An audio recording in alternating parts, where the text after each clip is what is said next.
On some motifs in Baudelaire. 1.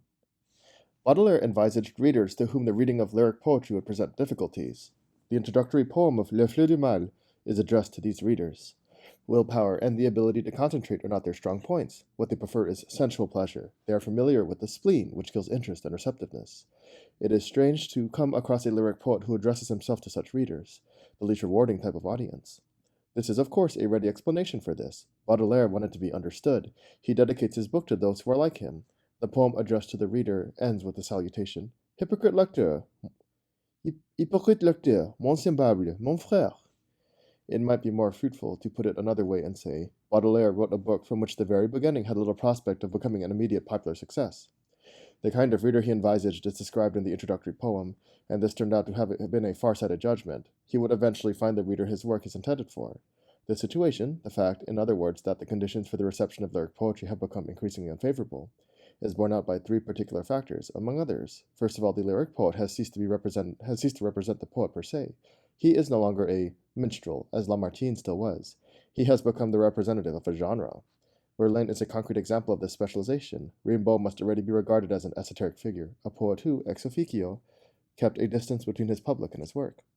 Second, there has been no success on a mass scale in lyric poetry since Baudelaire. The lyric poetry of Victor Hugo was still capable of evoking powerful reverberations when it first appeared. In Germany, Heinz Buch der Lieder marked a watershed. The third factor follows from this, namely, the greater coolness of the public even toward the lyric poetry that has been handed down as part of its own cultural heritage. The period in question dates back roughly to the mid-19th century. Throughout this span, the fame of Le Fleur du Mal has steadily increased. This book, which the author expected would be read by the least indulgent of readers, and which was at first read only by a few indulgent ones, has over the decades acquired the stature of a classic and become one of the most widely printed ones as well. If conditions for a positive reception of lyric poetry have become less favorable, it is reasonable to assume that only in rare instances does lyric poetry accord with the experience of its readers. This may be due to a change in the structure of their experience. Even though one may approve of this development, one may find it difficult to specify the nature of the change. Turning to philosophy for an answer, one encounters a strange situation. Since the end of the 19th century, philosophy has made a series of attempts to grasp true experience, as opposed to the kind that manifests itself in the standardized, denatured life of the civilized masses. These efforts are usually classified under the rubric of vitalism. Their point of departure, understandably enough, has not been the individual's life in society. Instead, they have invoked poetry, or preferably nature, most recently in the Age of Myths.